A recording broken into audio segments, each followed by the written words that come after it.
No housing bubble, and Economist's top 10 predictions for 2023. This is an article written by Matthew Gardner through Inman. So there's 10 here. I'm going to talk about the first 5. There is no housing bubble. Mortgage rates rose steeply in 2022. We all saw that.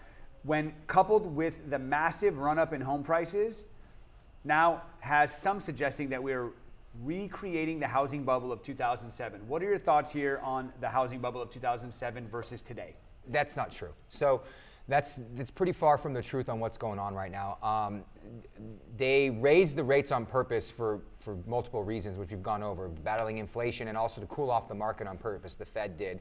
The housing bubble back then, I mean, as you know, you actually were in the business during 2007 and 8. Yep. People were giving out mortgages to anybody who had a pulse. Some people didn't have a pulse. Dogs were getting mortgages. They were just giving out bad loans to everybody. Yep.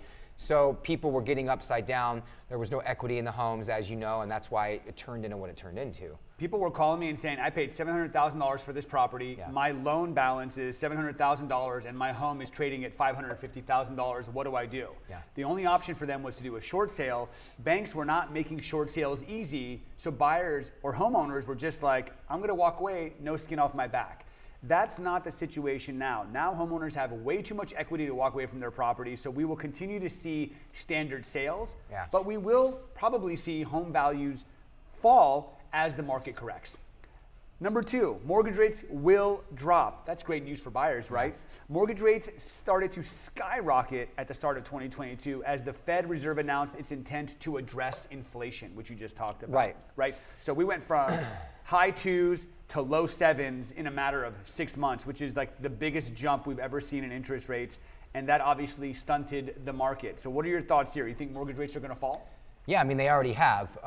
We're under 7 today as of now. I mean, we might be even lower than 6 in some respects too. But I think that we will see in 2023, they're going to tick back down, maybe something in the 5s and hover around the 5 and the 6 range. And honestly, as you know, and we've heard from various lenders, when the economy has bad news and bad things happen in the world, a lot of times the interest rates come down, right? To stimulate. Counterbalance everything. They counterbalance everything. So I do think that we're going to see the market reinvigorate a little bit too when the rates do fall in the next 3 to 6 months. Third prediction here. Don't expect inventory to grow significantly. Although inventory levels rose in 2022, they are still well below their long-term average. In 2023, I don't expect a significant increase in the number of homes for sale, as many homeowners do not want to lose their low mortgage rate. That's the key. That is the key phrase right there. So people locked in, whether they bought or refied at like 2, 3, 4%, whatever, in the last couple of years, why would they go out and sell their home, which the market has changed, so it's not even the best time to get top dollar anymore as it was 6 months ago, and go and get a higher rate, right? They don't want to do it. So that's why we're seeing this vicious cycle of inventory shortage, because people don't want to list because they don't really want to trade for a higher rate. Yeah, right now what we're seeing is that people that are listing their homes actually have a need to sell. Versus in the last 2 years, it's like, my home is selling for what? Okay, let's list it, let's sell it, and then we'll buy something else and have a super low interest rate. Now that incentive is gone, so unless there's true motivation for a seller, they're not willing to trade down for their interest rate. Yeah, it was hot. So far, the top 3 predictions we agree with. Yeah. Number 4, no buyer's market, but a more balanced one. It says here, with supply levels expected to remain well below normal, it is unlikely that we will see a buyer's market in 2023. A buyer's market is usually defined as having more than 6 months of available inventory. So for the people that are watching here, 6 months of available inventory is called the absorption rate. So what happened, the way you calculate it is you say how many homes are available for sale today, and then how many homes sold last month. Based on how fast homes are selling, how many months will it take to clear all the inventory if no new homes are listed? So for perspective, the last couple of years, we were dealing with anywhere between less than 1 month up to 2 months. Right. And now we're dealing with 3 to 4 months worth of inventory. If a balanced market is 6 months, what are your thoughts on the market becoming more balanced? So I think It's more balanced based on, it's case by case, it's market to market, it's price point to price point. I think it's much more balanced and there's a give and take on each side, way more than it was, because it was a scorching hot seller's market where sellers got to do whatever they wanted and get away with it and still get top dollar. Yep. Now, buyers have more options.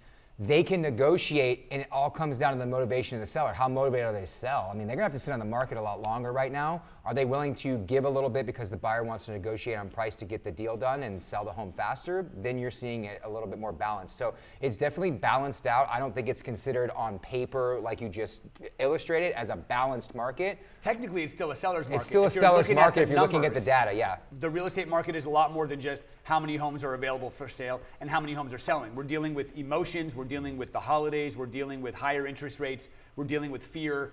All that bundled in is going to equal a more balanced market. And maybe, you know what, this whole 6-month balanced market, that's been addressed for decades. Maybe a balanced market these days is 3 or 4 months. Yeah, 4 to 5, maybe 3 to 4, right? something like that. So we somewhere may in that already range. be in a balanced market, but just not to the standards of what was decided 40 or 50 years ago. 6 months is a lot of inventory, to be honest. And it comes down, like I just said before, it comes down to the motivation of the seller, because people were freaking out when it went from my home sold in 3 days to now it's like 3 months. And people are like, oh my God. So if they get an offer, they'll take it. Right. You know what I mean? So that's the difference now.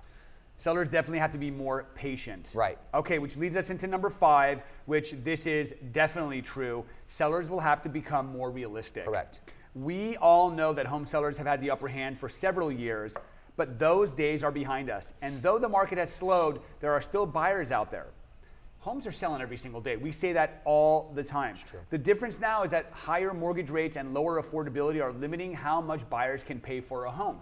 Right? And we all know a home sells for whatever a buyer is willing to pay. So if a buyer is struggling to pay the monthly payment for a home at a certain price, then sellers are going to have to start getting realistic. We are seeing this. Homes are definitely selling for less than what they were selling for in the past, and we will probably continue to see that trend. Yeah, and it comes down also to the agent. You got to educate the sellers. Hey, look, I know what was going on 3, 6, 12 months ago.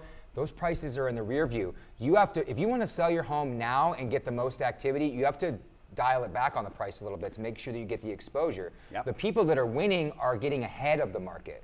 Yep. You don't have to go 30% below market value, but you definitely have to dial it back and think, oh, well, this one sold for X, I'll do it for this.